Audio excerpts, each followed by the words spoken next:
Bien, donc vu que j'ai peu de temps, je ne vais peut-être pas développer tous les aspects non plus. Ça, faudra venir me voir la thèse pour ça. Donc avant tout, je tiens à remercier les organisateurs de cette journée pour m'avoir proposé d'intervenir cet après-midi. Alors avec Christophe Serino, on vient de parcourir ce que certains auteurs ont pu qualifier de contre-escarpe insulaire bretonne, et donc en tant que troisième et dernier intervenant de cette session locale, il me reste peu de choses à dire, mais j'ai quand même des petites choses à rajouter, et j'ai la tâche de conclure le propos au sujet du littoral méridional breton. Alors, je vous propose de regagner le littoral, le continent, de reprendre un peu de hauteur et d'envisager la situation défensive à l'échelle du littoral lorientais. Et donc, je vais essayer, durant la petite demi-heure qui m'est accordée, de vous présenter les conditions dans lesquelles le système défensif fortifié de la rade de l'Orient a été conçu et mis en place entre la Laïta et la rivière d'Etel au XVIIIe siècle. Une période qualifiée donc de Seconde Guerre de Cent Ans et qui est donc marquée par la pression constante que la Royal Navy maintient sur les côtes françaises et de fait par un sentiment d'insécurité permanent planant sur le littoral et les activités qui y prennent place. Donc je vous ai mis en illustration de la zone d'étude une carte datée de 1737 à la projection un petit peu particulière.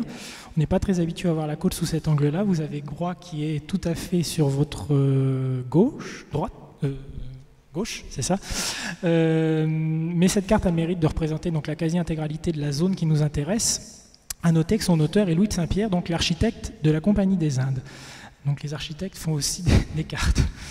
La mise en défense de la rade est rendue nécessaire par la nature des activités qui y sont successivement implantées à compter de la fin des années 1660. Et le caractère stratégique de la rade n'a fait que s'accentuer au cours du siècle des Lumières. Donc je vous ai mis quelques diapositives où je me suis amusé un petit peu à quantifier les enjeux de la protection de la rade de l'Orient, donc en faisant un peu le bilan pour la compagnie, pour l'activité de l'arsenal et puis pour les aspects plus démographiques et de population. Donc l'implantation à Port-Louis de la première compagnie française des Indes orientales en 1664 et de ses chantiers navals qui donneront plus tard naissance à la ville de Lorient sur les rives du Scorff en 1666, la naissance de la deuxième compagnie en 1719, le transfert des ventes à Lorient comme l'a évoqué Christophe Serino en 1734, mais aussi l'utilisation périodique puis définitive après leur rachat en 1769 par la Marine royale des chantiers de construction de la compagnie, la création de la troisième compagnie des Indes dite de Calonne en 85 et enfin l'institution de l'Orient comme port militaire en 1791 n'ont fait qu'attirer les regards et attiser les convoitises des ennemis du royaume de France sur cette portion du littoral méridional breton. En outre, au-delà de la protection des intérêts commerciaux et militaires français, l'État, qu'importe sa nature et le lieu concerné, a pour mission d'assurer la sécurité de sa population et l'intégrité de son territoire. Les fortifications constituent un moyen, parmi d'autres, mais non négligeable, pour assurer ces missions. Alors, afin de présenter les choses le plus clairement possible, je vais revenir rapidement sur les points de fragilité du littoral lorientais qui appellent la mise en défense et qui vont focaliser l'attention des ingénieurs. Je m'arrêterai ensuite sur la nature, les grandes orientations et la concrétisation des projets de mise en défense avant de tirer le bilan, en quelque sorte, de la politique menée. Donc, entre 1700 et 1814, la période qui nous intéresse dans nos recherches, près de 200 mémoires ont été rédigées à propos de la mise en défense des côtes lorientaises. Et alors qu'ils touchent l'Orient, Port-Louis, le littoral ou les trois à la fois, qu'ils datent du début ou de la fin de la période, tous leurs auteurs effectuent les mêmes observations et arrivent aux mêmes conclusions et préconisations. Ainsi, il apparaît que dès le début du XVIIIe siècle, la majeure partie des points faibles du littoral sont clairement identifiés. Donc la côte méridionale bretonne, granitique, possède un relief très découpé qui offre une multitude de rias qui débouchent sur des estuaires qui sont de véritables axes de pénétration vers l'intérieur des terres. Et donc, dès la fin du XVIIe siècle, le Goulet, qui est juste là, juste derrière nous, large de 300 à 400 toises, permettant l'accès au havre de Port-Louis, est considéré comme un point d'accès qu'il convient de verrouiller afin de dissuader toute attaque frontale par des établissements de la rade. Donc, au fil des années, la lecture stratégique de la côte va s'étendre et va être approfondie. Et en 1741, dans un mémoire sur les fortifications de l'Orient, Louis de Saint-Pierre précise une vingtaine de lieux qui pourraient être visés par des opérations de débarquement. Et sur cette vingtaine de sites, l'auteur estime que seuls 7, donc Kerpap, Penpalu, Lomner, Disco, le Disco, enfin le Kourigan, Toulrif et Karagan méritent une attention particulière compte tenu de leur facilité d'accès, puisqu'on a affaire à des plages sableuses dénuées de rochers ou de récifs protecteurs. Et c'est suite au débarquement anglais de l'automne 1746 que sont ajoutées à ces premiers lieux les plages situées à la hauteur du Loch, qui offrent un front très étendu pour l'atterrage. Le mode opératoire choisi par les Anglais, d'opération combinée, justement, débarquement plus une opération d'infanterie qui suit, fait prendre conscience aux ingénieurs et aux responsables militaires de la nécessité d'ouvrir un peu leur champ de vision et d'élargir le périmètre fortifié de la rade. Et donc en 1746, pour la première fois, un ingénieur en chef donc à Port-Louis, Marolles, s'intéresse à la situation à l'est de Port-Louis. Il observe que depuis la péninsule de Gave jusqu'au torrent d'Etel, toute la côte est extrêmement plate et presque sans rochers. Tout le rivage en cette partie n'est que sable. L'ennemi peut y débarquer avec la même facilité qu'au Pouldu. Et il va falloir attendre 1758 pour que le danger inhérent à cette portion de côte soit unanimement reconnu et qu'il soit intégré dans les consciences et intégré dans les projets de fortification et qu'on voit naître ensuite des fortifications pour protéger ce côté-ci. Donc à compter des années 1750, une bascule s'opère au niveau du recensement des zones et lieux de faiblesse du littoral. En effet, donc les auteurs des mémoires et reconnaissances ne mentionnent plus de nouveaux endroits susceptibles d'être visés par une attaque. Au contraire, on assiste à une diminution de ces derniers, une polarisation en réalité. En décembre 1770, l'auteur d'un mémoire sur les côtes de Bretagne réduit à 4 points ceux auxquels seul l'ennemi peut s'attacher pour tenter quelque entreprise contre l'Orient ou le Port-Louis. Donc le premier est le Pouldu, le second est l'entrée de la rade, et 2 points situés à l'est du Port-Louis, le premier situé sur la côte de l'Inès, sur la rive droite de la rivière d'Etel, et le second au-delà de la rivière d'Etel. Donc après avoir connu une phase maximum d'expansion, le nombre de points à défendre tente donc à se réduire après la première moitié du XVIIIe. En effet, l'heure est à la rationalisation du dispositif, du système défensif, compte tenu des évolutions de l'artillerie. On réévalue les besoins en supprimant notamment les points intermédiaires devenus inutiles suite à l'augmentation de la zone couverte par les tirs émis depuis les structures principales. Des évolutions stratégiques aussi dans le mode de défense du littoral permettent de réduire ce maillage défensif. Et aussi les impératifs budgétaires qui ne permettent plus d'entretenir un maillage défensif aussi pléthorique que précédemment. Donc au-delà de ces mouvements, on ne peut que constater la pérennité à travers les décennies de la majorité des sites et des points à fortifier. Donc après avoir déterminé les points les plus faibles du littoral, les auteurs des mémoires présentent leurs solutions pour mettre en état de défense ce dernier. Comme le dit Claude Nière, la Bretagne est une pièce essentielle du dispositif militaire français et longtemps la province s'est abritée derrière ses défenses naturelles.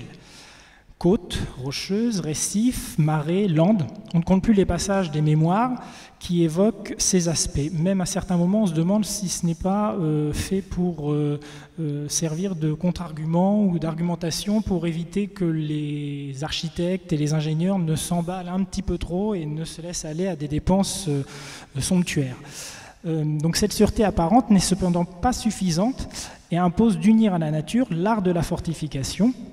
Et ce dernier met à disposition des ingénieurs une véritable boîte à outils dans laquelle ils vont piocher à loisir les solutions architecturales les plus adaptées aux lieux qu'ils ont à mettre en défense. Donc différents travaux ont contribué à la mise en place d'une typologie de fortification, des fortifications littorales, les tours, les forts à la mer, les batteries de côte. Alors voyons maintenant quelles sont les options retenues par les ingénieurs pour assurer à la rade de l'Orient une protection efficace. Donc le premier objectif est d'empêcher l'entrée des ennemis dans la rade. Cela passe par le renforcement de la seule protection qu'offrait la citadelle de Port-Louis jusqu'à la fin du XVIIe siècle. On propose donc d'ajouter à celle-ci 2 batteries de côte, respectivement à Gavre et à l'Armor. Et dans un premier temps, ce complément éteint les inquiétudes puisqu'au tournant du XVIIIe siècle, toute l'attention des responsables des fortifications est tournée vers la mer. Aucun d'eux ne pensait sérieusement qu'une attaque par voie de terre après un débarquement pourrait se réaliser. Vauban même considère que cette éventualité est presque improbable. Or, la stratégie des ennemis et les stratégies de guerre littorale évoluent durant la première décennie du siècle des Lumières et rendent plus probable le débarquement et les tentatives de prise à revers des places situées sur le littoral, dans notre cas de Lorient et de Port-Louis. Donc de nouvelles missions s'imposent pour les fortifications, renforcer les places apparaissant comme insuffisamment dotées, voire dénuées de protection du côté de la terre, et empêcher les possibilités de débarquement, ou du moins limiter leur impact si malgré tout ils ont lieu. C'est vers ce double objectif que sont tournées les réflexions du premier XVIIIe siècle. Alors si du côté de Port-Louis, on développe quasiment un projet par an durant les 40 premières années du XVIIIe siècle, ces derniers ne comportent aucune révolution en matière de mise en défense puisqu'ils portent avant tout sur l'entretien des fortifications existantes, la citadelle et le mur d'enceinte de la ville. Donc à Port-Louis, au début du XVIIIe, qu'est-ce qu'on fait? On gère l'héritage du XVIIe. En revanche, du côté de l'Orient, un premier projet de retranchement du côté de la terre est pensé en 1706, mais sa concrétisation est retardée pour de multiples raisons. Pour ce qui est de la lutte contre les débarquements, ce n'est véritablement qu'au début de la décennie 1740 que sont conçus des projets globaux de défense de la rade. Donc, je vous avais mis quelques cartes pour vous présenter les différents dispositifs. Donc ici, on retrouve le dispositif pour l'entrée de la rade. Donc, elle est un peu floue, mais on a tous les axes de tir en fait qui sont mentionnés sur la petite rade. Donc on voit très bien le maillage de feu qui se met en place et donc qui rassure les responsables. Le premier projet de retranchement de l'Orient que l'on retrouve, et puis les projets plus globaux de mise en défense donc, qui datent de la décennie 1740. C'est également à partir de cette période que Lorient et Port-Louis sont considérés pour le reste du XVIIIe siècle comme indissociables en termes de défense. Et je parle depuis le début de système défensif. Il faut bien comprendre que à cette période-là, en fait, on prend conscience, on acte le fait que mettre en défense de manière parfaite Port-Louis et Lorient sera difficile. Et donc, on fait là le choix en fait de ménager les failles pour faire en sorte en fait que l'union des faiblesses permette de créer une force, c'est-à-dire que les dispositifs de l'Orient est considéré comme défaillant, le dispositif de Port-Louis est considéré comme défaillant, le dispositif de la côte est considéré comme défaillant, le dispositif de Groix est considéré comme défaillant, mais toutes ces défaillances mises ensemble les unes avec les autres créent une espèce de bulle qui permet finalement d'assurer une défense et une dissuasion suffisante pour éviter d'être trop embêté. Donc la dimension de système, elle est vraiment essentielle lorsque l'on observe la situation de la rade de l'Orient, parce que sinon on se retrouve avec une vision un petit peu tronquée de la situation. En 1746, l'attaque des Anglais, dont l'histoire est bien connue et nous a été rappelée avec brio par M. Serino,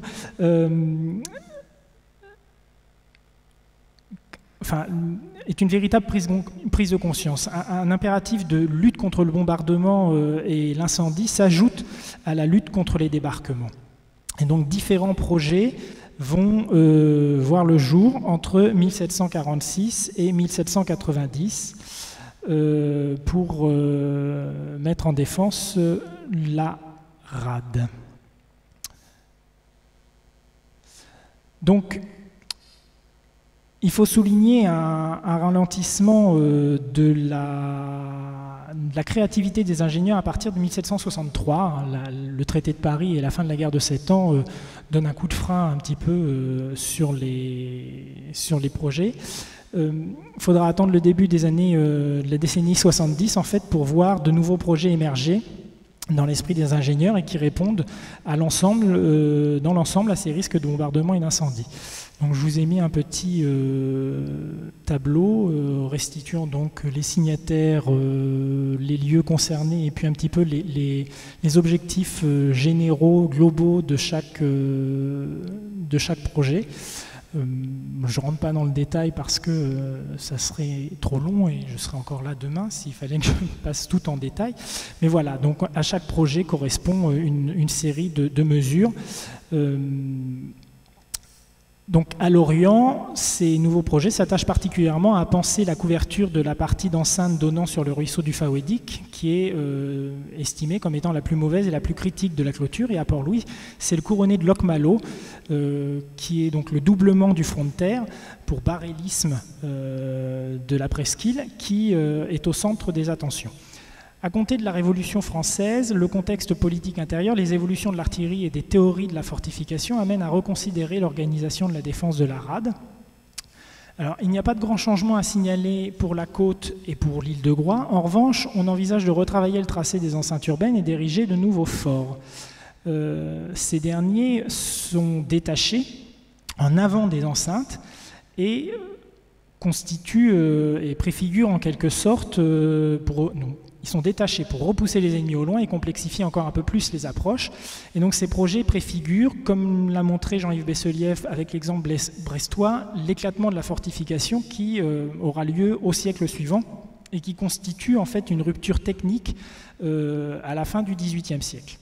L'objectif de la dernière décennie du siècle des Lumières et finalement de la première du XIXe siècle, c'est de constituer un camp retranché autour de la rade qui permette à la garnison présente sur place d'attendre des renforts qui sont prédisposés dans la péninsule.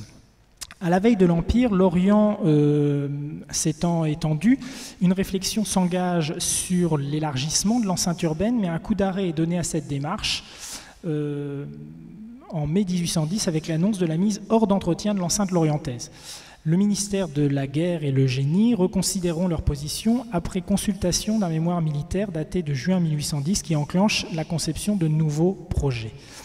Le dernier élément qu'on peut citer dans la période d'études qui nous intéresse et qui n'est pas une mince affaire pour l'Empire, c'est le programme de tour modèle qui est toujours présenté comme étant révolutionnaire et extrêmement moderne et d'une toute nouvelle invention. Quand on s'intéresse et quand on rentre vraiment dans le détail, on s'aperçoit finalement que tout ce qui apparaît comme étant extrêmement moderne est en fait existe depuis Vauban, puisque ça n'est que la reprise du principe de fonctionnement d'une tour, d'une batterie ronde de Vauban, puisque c'est de réunir dans une petite structure à la fois une batterie, un corps de garde et un magasin de poudre sur 3 étages.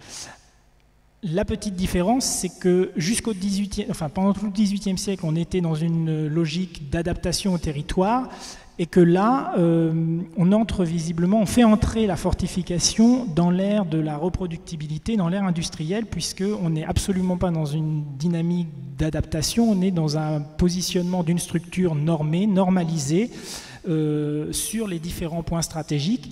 C'est une manière de construire plus vite, c'est une manière de maîtriser les coûts, puisqu'il y a des devis normés qui sont exprimés pour cela. Donc, maintenant qu'on a vu toute la théorie, on va dire, il est intéressant de voir un petit peu comment tout ça a été transposé dans la réalité et sur le terrain, des propositions. Donc, la construction des fortifications se déroule sur le littoral lorientais par campagnes successives tout au long du XVIIIe siècle. Et lorsque l'on replace les éléments sur une prise chronologique, la corrélation de ces campagnes de construction avec les périodes de conflit est évidente. Donc on construit rarement avant les conflits, ce qui témoigne de l'inexistence d'un programme de fortification en tant que tel et de préparation. L'essentiel des chantiers est ouvert au déclenchement ou pendant les guerres, ce qui est un peu paradoxal, vous en conviendrez. Et chaque conflit correspond donc en matière de fortification à un effort de guerre intense, et c'est particulièrement visible pour la guerre de succession d'Autriche, et la guerre de 7 ans, donc, où la quasi-intégralité du système défensif de l'Orient est mis en place. Où on observe donc une concentration de l'activité. Lorsque l'on croise la chronologie et la géographie, on s'aperçoit finalement de l'étoffement du système et de son expansion territoriale à partir d'un épicentre qui serait le goulet de la Rade. Donc en bref, de sa montée en puissance progressive au cours du XVIIIe. Donc là, on n'est plus du tout dans les mouvements d'un pas en avant, trois pas en arrière, comme à Dunkerque. On est dans quelque chose de beaucoup plus organisé. Donc dès la fin du XVIIe, on met en place le verrou de la Rade. Et puis, donc, au moment de la guerre de succession, on étoffe le système pour empêcher l'approche des escadres et les débarquements et les prises à revers. Lors de la guerre de 7 ans, le dispositif anti-débarquement est complété par un dispositif anti-bombardement. Et puis ensuite intervient donc la guerre d'indépendance américaine et la Révolution française, où les interventions se font à dose homéopathique sur les structures déjà existantes. On finalise, on améliore le tracé et on finit bien évidemment entre 1793 et 1814, où les enceintes urbaines de Lorient et de Port-Louis sont retravaillées pour résister à l'ennemi de l'intérieur et à ses alliés européens. Donc, un petit bilan des investissements qui ont pu être réalisés. Donc c'est encore en cours, puisque je suis en train de me pencher sur le sujet. Donc c'est un bilan d'étape. On voit très clairement, donc là ce sont des chiffres tirés de Claude Nière, qui avait fait déjà lui le bilan des investissements, donc année par année, où on retrouve évidemment les pics que représente la guerre de succession d'Autriche, la guerre de 7 ans et puis la guerre d'indépendance américaine à l'extrême fin du graphique. La balance ici en somme cumulée donc, pour la Bretagne et puis pour les villes de Port-Louis et de Lorient. Et donc ici, ça sont mes chiffres à moi, c'est tout petit pour l'instant, mais on va cumuler tout ça. Et donc les reconstitutions que j'ai réussi à mener jusqu'à maintenant m'amènent à formuler donc le fait qu'on peut dégager un budget annuel moyen. J'ai essayé de reconstituer les budgets annuels des fortifications. Donc constaté sur la période de 1695-1815, on est entre 2 500 000 livres à 3 500 000 livres par an d'investissement. Et la part de l'investissement moyen observé entre 1685 et 1815 pour Lorient et pour Port-Louis par rapport au budget annuel se situe entre 0,3 et 0,5%. C'est peu, mais avec tout ça, on arrive quand même à faire des choses. Donc voilà, de savoir ça et de ramener en fait ces investissements au regard des enjeux que j'ai précisé au début, ça permet quand même de voir que les choses, la fortification apparaît à Lorient, en tout cas, pour ce qu'elle a à faire et pour les investissements qui sont réalisés, comme relativement bon marché, même si il faut bien sûr, là c'est un instantané, un temps T, des investissements, et que ces investissements-là, il faut les faire courir sur le temps long, puisque finalement, on l'entretient encore. Donc, il faut cumuler après. Donc, en dehors de ces périodes, donc je viens de préciser, l'activité constructive est relativement faible. Et si l'on intervient, c'est majoritairement pour l'entretien courant ou pour une intervention qui ne peut pas attendre. Les chantiers de construction s'ouvrent généralement en avril pour se clore en octobre-novembre. Et donc cette organisation du travail participe à l'allongement de la durée d'ouverture des chantiers, au fractionnement de ces derniers dans le temps et finalement à la vulnérabilité du lieu en cours de sécurisation. Là où l'on a reconstruit le front de mer de la citadelle de Port-Louis en 3 ans, entre 1618 et 1621, édifié le mur d'enceinte de cette même ville en 4 ans, entre 1649 et 1653, on va mettre près d'une 50aine d'années à bâtir et perfectionner l'enceinte de Lorient ou le couronné de Locmalo à Port-Louis. Cet allongement dans le temps s'explique par le fait que les travaux sont réalisés par tranches de 4 à 5 ans à chaque guerre. Et entre ces guerres, c'est ce qu'on évoquait tout à l'heure, les structures en cours d'édification restent dans l'état où on les a laissées et subissent les outrages du temps, ce qui peut obliger lors des reprises de travaux à refaire ce qui avait déjà été fait. Ce manque de continuité est assez néfaste pour l'édifice en lui-même et pour la sécurité. Et d'une manière générale, à la lecture des sources, l'impression qui se dégage est surtout celle d'un chantier permanent où rien ne semble jamais vraiment terminé. Donc, puisque l'on évoque la construction, j'en profite pour donner quelques précisions sur les méthodes et les techniques de construction. Deux gravures permettent de bien visualiser la progressivité de la construction d'une fortification. On prend conscience grâce à elles que c'est véritablement de ce qu'est véritablement la fortification bastonnée, c'est-à-dire un biscuit fourré. C'est dur dehors et mou dedans. Et donc, c'est un amas de terre emprisonné au fur et à mesure dans une gangue, un corset de pierre. Donc si le chantier est permanent à l'échelle du littoral, certains ouvrages sont néanmoins achevés et ont besoin d'entretien. Il faut savoir qu'en parallèle de la conception des grands projets visant à organiser le système défensif lorientais et les opérations de construction, l'ensemble des interventions de maintenance sur les ouvrages qui en ont besoin est programmé et réalisé.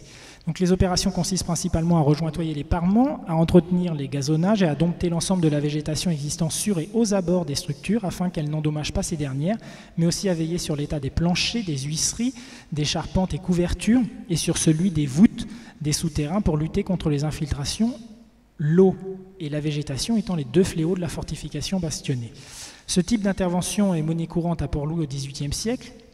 Et je parle sous le contrôle d'Anne et d'Audrey, mais je crois qu'ils sont encore d'actualité, vu l'ancienneté des structures, et tandis que le nombre de ces opérations augmente à Lorient après la guerre de 7 ans. On peut également comprendre dans ces actions de maintenance les dispositifs de lutte contre les dégradations occasionnées par les populations littorales ou leurs activités.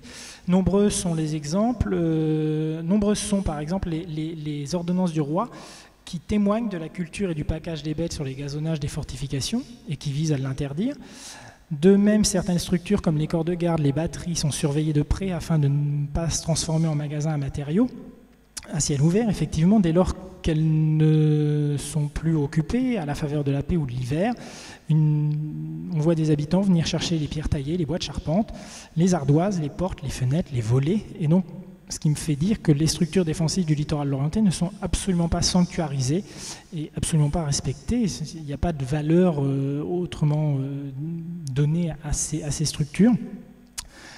Et afin d'assurer donc une protection et une durabilité maximum aux structures défensives les plus légères et les plus fragiles, et aussi pour faire des économies, le pouvoir royal ordonne généralement le désarmement, le démantèlement et le démontage de ces structures durant les périodes de paix et lorsqu'on est en conflit uniquement durant l'hiver. Ainsi, on range dans les magasins du roi les charpentes, les huisseries, les plateformes des batteries, etc.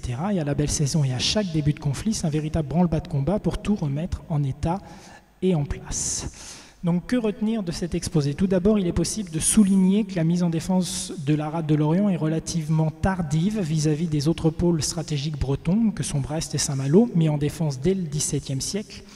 En effet, sur le littoral lorientais, hormis les 2 batteries ordonnées par le marquis de Lavardin en 1695, dont on parlera tout à l'heure, il faut attendre la seconde moitié du XVIIIe siècle pour voir sortir de terre un système défensif complexe, digne de ce nom et assurant une tranquillité relative à la rade. Malgré ce décalage dans le temps, on est aussi frappé par la permanence des modes de fortification. Il existe un grand conservatisme chez les ingénieurs du génie qui se retrouvent dans leurs propositions de mise en défense. Ainsi, il se dégage l'impression qu'il existe un modèle pour mettre en défense un port arsenal ou stratégique et que ce dernier, bien qu'il soit adapté à chaque espace, est décliné à l'échelle du territoire. La diversité des structures convoquées pour mettre en défense la rade de Lorient, donc la citadelle, les enceintes urbaines, les ouvrages à cornes, les redoutes, le fort à la mer, les batteries légères, le corps de garde, et les missions qui leur sont confiées, qu'on leur confie, permet également de considérer la rade de Lorient comme un vrai laboratoire représentatif des formes de la fortification littorale en Bretagne au XVIIIe siècle.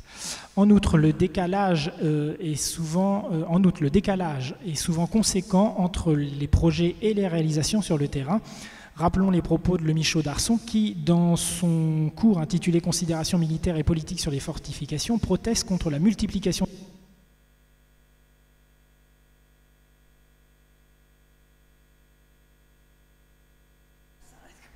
J'ai cru que j'avais été coupé avec violence par la présidente de séance.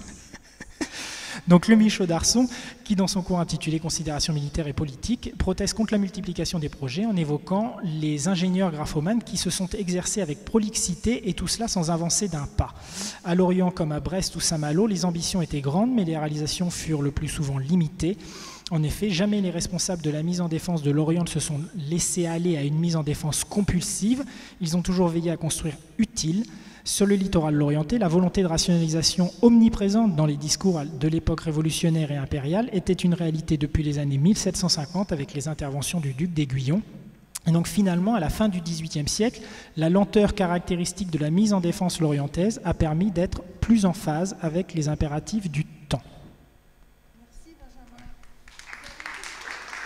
Oui, justement, j'ai une question pour Christophe Serino concernant la citadelle donc, du palais à Belle-Île et cette stratégie que tu nous as décrite, Christophe, aboutissant finalement pour les autorités militaires à se retrancher alors qu'il y avait une opportunité de quelques jours pour finalement peut-être mener une contre-attaque.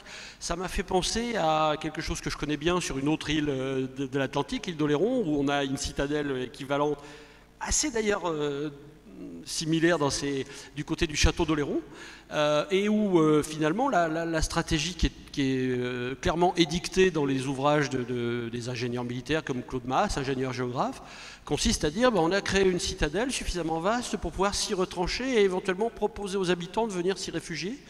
Donc on a l'impression qu'il y a une forme d'habitude mentale de la part des militaires à dire ça sert à se retrancher, quoi. Et donc on ne mène pas de contre-attaque depuis ce genre d'établissement. Est-ce que ça fait écho à ce que tu...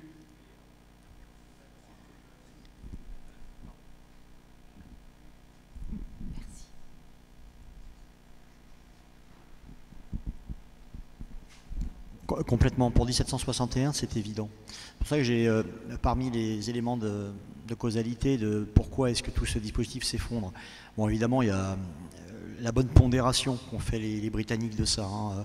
Ils ont doublé la dose, vous l'avez bien vu, hein, 10 000 hommes. Voilà, mais surtout, il y a dans la philosophie, comment dire, dans la lecture, je dirais, tactique que fait Sainte-Croix et son état-major, et j'insiste sur son état-major, parce on charge le commandant, c'est normal, c'est lui qui est responsable in fine.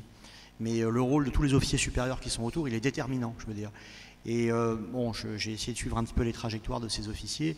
Voilà, il a 3 bataillons de régiments professionnels. Il y a 3 bataillons où, en effet, il a quelques officiers supérieurs capables de lui donner, des conseils et d'avoir une appréciation tactique éventuellement différente de la sienne. Mais la décision qu'il prend, elle est à contre-emploi de la doctrine de Vauban.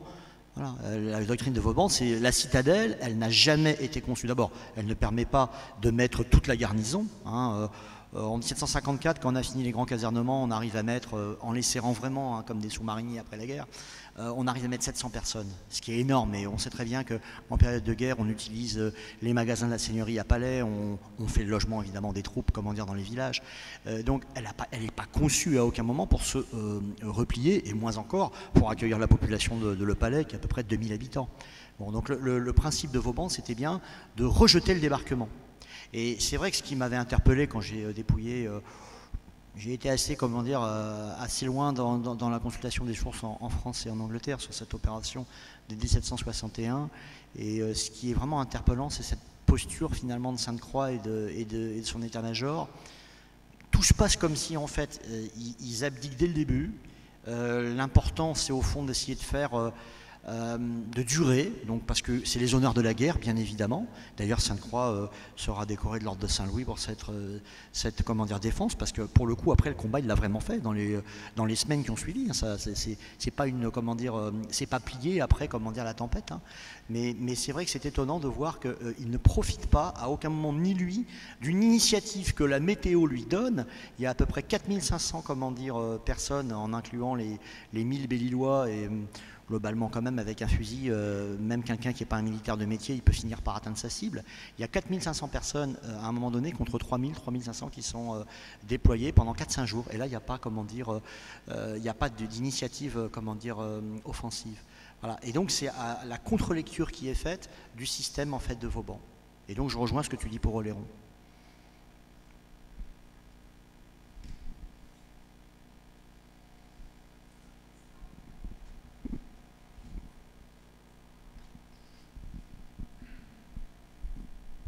Justement, il me vient une question à ce propos sur l'opportunité ou non à saisir. Est-ce que Sainte-Croix connaissait la force réelle des Anglais ayant débarqué? Est-ce qu'il avait les moyens de savoir qu'une contre-attaque pouvait avoir un succès?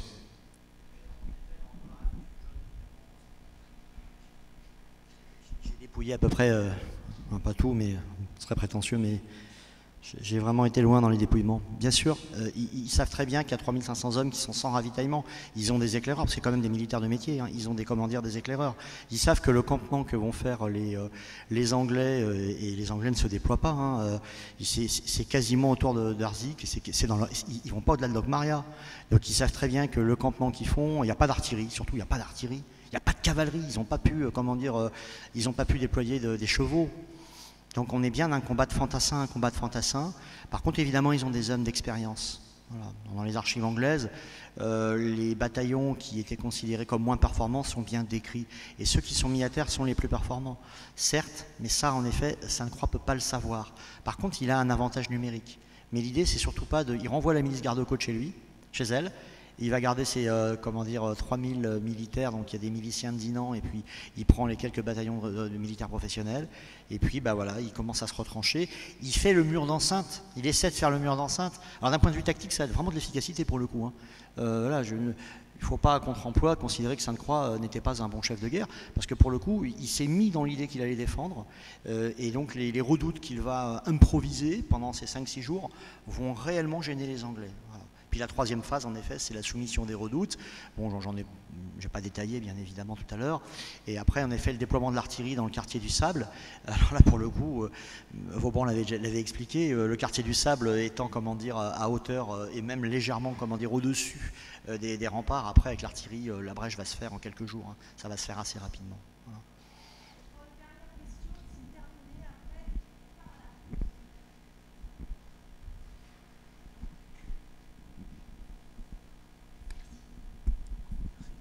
Alors, ce n'est pas une question, mais je rebondis sur les deux questions qui ont été posées avant.